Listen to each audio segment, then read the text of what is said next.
Assalamualaikum warahmatullahi wabarakatuh. Selamat pagi dan salam sejahtera bagi kita semua.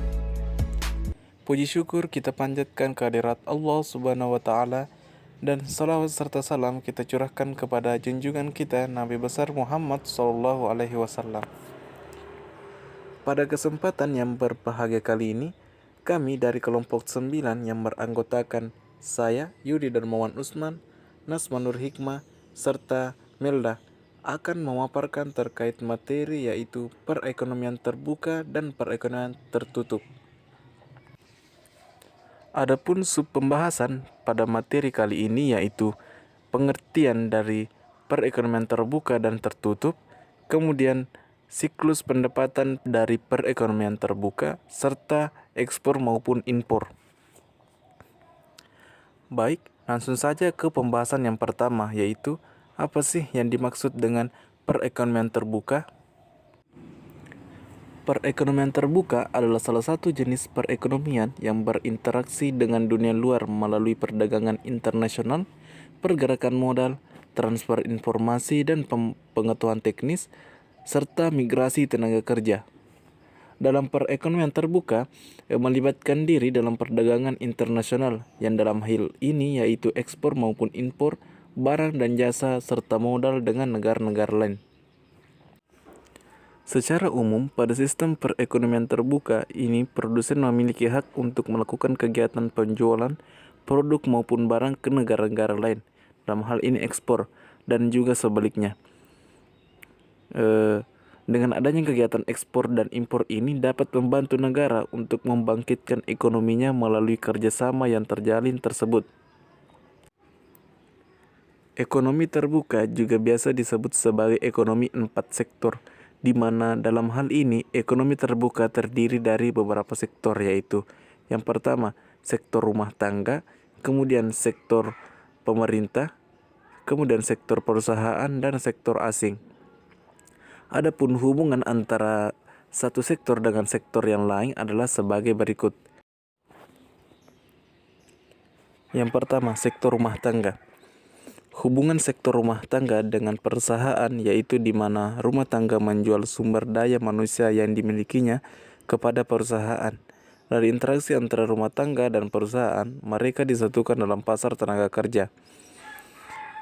Kemudian hubungan rumah tangga dengan pemerintah, di mana dalam hal ini rumah tangga menyetorkan sejumlah uang sebagai pajak kepada pemerintah dan rumah tangga menerima kwitansi dalam bentuk gaji, bunga, pendapatan, dan non-remunerasi dari pemerintah. Kemudian hubungan rumah tangga dengan negara lain yaitu untuk mencapai hubungan dengan negara lain, rumah tangga diharuskan untuk melewati pasar barang dan pasar luar negeri. Rumah tangga mengimpor barang dan jasa dari luar negeri guna memenuhi kebutuhan hidup. Kemudian sektor kedua yaitu sektor perusahaan. Hubungan sektor perusahaan dengan rumah tangga yaitu perusahaan memproduksi produk dalam bentuk barang dan jasa yang dikonsumsi oleh masyarakat. Kemudian perusahaan mendapatkan penghasilan dari penjualan produk-produknya. Interaksi ini terpenuhi di pasar barang. Pasar barang adalah pasar yang menyatukan penawaran dan permintaan barang dan jasa. Kemudian hubungan perusahaan dengan pemerintah, yaitu perusahaan membayar pajak kepada pemerintah dan perusahaan menjual produk dan layanan kepada pemerintah melalui pasar uang, pasar barang.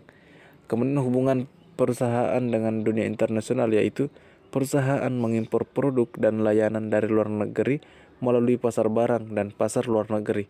Dan dari hasil penjualan tersebut perusahaan mendapatkan keuntungan. Kemudian yang ketiga sektor pemerintah. Hubungan sektor pemerintah dengan rumah tangga yaitu di mana pemerintah menerima pembayaran pajak rumah tangga untuk keperluan operasional, pengembangan dan kebutuhan lain untuk mengembangkan negara. Kemudian hubungan perusahaan dengan pemerintah yaitu pemerintah mendapatkan pendapatan pajak dari perusahaan dan pemerintah juga membeli produk dari perusahaan berdasarkan dana anggaran yang ada. Kemudian sektor terakhir yaitu sektor asing, di mana hubungannya dengan rumah tangga yaitu negara lain menyediakan barang dan jasa untuk kepentingan rumah tangga yang dilakukan di pasar luar negeri. dari pasar luar negeri hingga pasar barang domestik, sehingga produk yang dihasilkan dapat dibeli oleh rumah tangga. Kemudian hubungannya dengan perusahaan, yaitu di mana dunia internasional mengekspor produk mereka ke bisnis perusahaan. Aliran barang dan jasa yang melewati pasar domestik dan kemudian masuk ke pasar barang. Dari proses tersebut juga menghasilkan yang dinamakan keuntungan. Itulah beberapa hubungan antara keempat sektor yang ada pada perekonomian terbuka. Adapun keuntungan dari diterapkannya sistem ekonomi terbuka dalam suatu negara yaitu antara lain sebagai berikut. Yang pertama, memperluas pasar produk barang dan jasa perusahaan dalam negeri. Kemudian mengurangi tingkat pengangguran masyarakat suatu negara karena semakin terbukanya lowongan pekerjaan. Warga dari negara tertentu memiliki banyak pilihan atas barang dan jasa untuk aktivitas konsumsinya. Kegiatan impor barang atau jasa dari banyak negara memungkinkan keuntungan tersebut. Kemudian warga negara memiliki kesempatan untuk menyimpan uangnya sebagai tabungan ataupun investasi di luar negeri.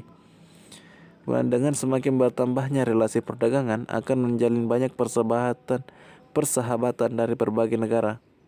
Kemudian yang terakhir yaitu memperkuat ketahanan nasional, di mana dalam hal ini ada yang dinamakan dengan perdagangan alutsista, yaitu alat utama sistem pertahanan, dan hubungan kerjasama yang baik akan memungkinkan bantuan untuk keperluan ketahanan nasional yang semakin kuat. Selanjutnya kita masuk ke perekonomian tertutup. Ekonomi tertutup adalah suatu sistem ekonomi yang tidak melakukan hubungan dalam bentuk apapun dengan pihak luar negeri.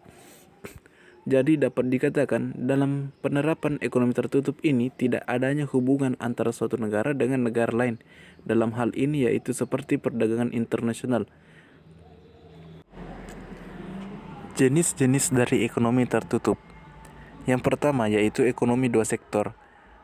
Jenis ekonomi ini biasanya disebut sebagai sistem ekonomi sederhana, di mana pelaku ekonomi dalam dua sektor ini hanya rumah tangga sebagai konsumsi dan rumah tangga sebagai produksi. Kegiatan ekonomi ini dapat dikendalikan secara langsung oleh dua sektor tersebut. Jenis ekonomi tertutup yang kedua adalah tiga sektor, di mana dalam jenis ekonomi ini terdapat peran pemerintah dalam melaksanakan kegiatan ekonomi. Posisi pemerintah berada di antara rumah tangga sebagai konsumsi dan rumah tangga sebagai produksi. Hubungan rumah tangga produksi dengan pemerintah berupa hubungan untuk membayar pajak atas usaha yang dijalankan dan memenuhi segala birokrasi yang ada. Kemudian hubungan rumah tangga konsumsi dengan pemerintah adalah hubungan dalam hal membayar kewajiban atas faktor produksi dan pendapatan, yang dalam hal ini adalah kewajiban untuk membayar pajak. Dalam ekonomi tiga sektor ini, peran pemerintah sangatlah penting dalam hal penaikan atau peningkatan maupun penurunan dalam hal pendapatan nasional. Hal ini dikarenakan pemerintah memiliki kebijakan dalam mengatur perekonomian dalam negara tersebut. Itulah tadi pemaparan materi terkait pengertian dari ekonomi terbuka maupun ekonomi tertutup. Lanjut ke pembahasan mengenai siklus pendapatan dari ekonomi terbuka. Langsung saja ke pembahasannya. Baik, di sini terdapat siklus mengenai pendapatan pada perekonomian terbuka, di mana siklus pertama menunjukkan yaitu perusahaan membayar gaji, bunga, dividen maupun sewa kepada rumah tangga, yang dalam hal ini merupakan individu yang bekerja pada suatu perusahaan. Kemudian pada siklus kedua, pemerintah juga memberikan gaji ataupun pembayaran bunga kepada rumah tangga yang bekerja pada instansi pemerintahan. Kemudian lanjut ke siklus yang ketiga, di mana rumah tangga yang dalam hal ini merupakan individu membayarkan pajak kepada pemerintah dikarenakan hasil dari gaji atau upah yang diterimanya selama bekerja. Kemudian siklus yang keempat yaitu pembelian barang dan jasa, di mana rumah tangga membeli barang ataupun produk dari suatu perusahaan, begitupun perusahaan membeli suatu produk dan jasa kepada rumah tangga untuk keperluan produksi pada perusahaannya. Kemudian ke siklus yang kelima, yaitu pembelian barang dan jasa oleh pemerintah dari suatu perusahaan. Kemudian perusahaan pada siklus ke-6 membayarkan pajak kepada pemerintah dari hasil pendapatan dalam penjualan produknya. Kemudian masuk ke siklus ke-7, yaitu di mana dunia internasional, dalam hal ini negara asing, mengekspor produknya ke perusahaan-perusahaan. Hal ini dikarenakan untuk memperluas pasar dari produk tersebut. Kemudian ke siklus yang ke-8, yaitu di mana rumah tangga mengimpor barang dari luar negeri untuk memenuhi kebutuhan hidupnya. Itulah penjelasan terkait siklus pendapatan pada perekonomian terbuka. Lanjut ke pembahasan terakhir, yaitu mengenai ekspor maupun impor. Baik, di sini saya akan membahas tentang perekonomian terbuka, ekspor, dan impor. Nah, secara sederhana, ekspor adalah aktivitas menjual produk, barang, atau jasa ke luar negeri. Sedangkan impor adalah aktivitas membeli produk, barang, atau jasa dari luar negeri. Nah, adapun penentu ekspor dan impor dapat dilihat dari ciri-ciri dan faktor-faktor penting yang mempengaruhinya. Adapun faktor-faktor yang menentukan ekspor ialah kemampuan dari sebuah negara untuk mengeluarkan barang-barang yang dapat bersaing dalam pasaran luar negeri.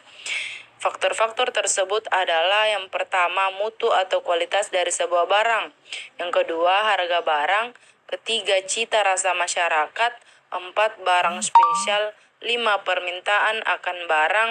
Dan terakhir, teknologi. Impor adalah aktivitas membeli produk, barang atau jasa dari luar negeri. Nah, ada pula faktor-faktor yang menentukan impor tidak berbeda dengan faktor ekspor. Dalam sirkulasi perekonomian terbuka, hanya sektor rumah tangga yang membeli barang dari luar negara atau mengimpor. Namun secara praktiknya tidaklah demikian. Sektor perusahaan dan pemerintahannya juga dapat membeli barang impor. Sektor perusahaan membeli barang mentah dan barang modal dari luar negeri, dan sektor pemerintah membeli barang konsumsi dan barang modal ke luar negeri. Hubungan yang berpengaruh pada impor dengan pendapatan nasional adalah semakin tinggi pendapatan nasional, maka semakin tinggi pula importnya. Itulah tadi pemaparan materi terkait konsep dari ekonomi terbuka dan ekonomi tertutup. Saya harap teman-teman sekalian dapat memahaminya dengan baik. Saya mewakili kelompok 9 memohon maaf apabila terdapat kesalahan selama proses presentasi. Akhir kata dari saya, wassalamualaikum warahmatullahi wabarakatuh.